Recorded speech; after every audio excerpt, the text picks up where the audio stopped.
Welcome to our channel.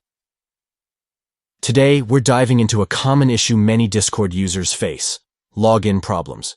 If you're struggling to access your account, don't worry. We have a series of steps to help you get back online. Let's jump straight in.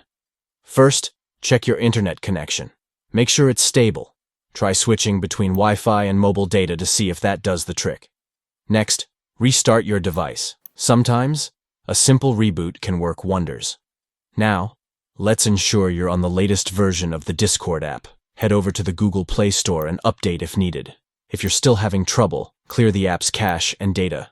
Go to Settings. Tap on Apps, select Discord, then Storage. Tap Clear Cache and follow it up with Clear Data. Next, verify your app permissions. Go to Settings, then Apps, select Discord, and check Permissions.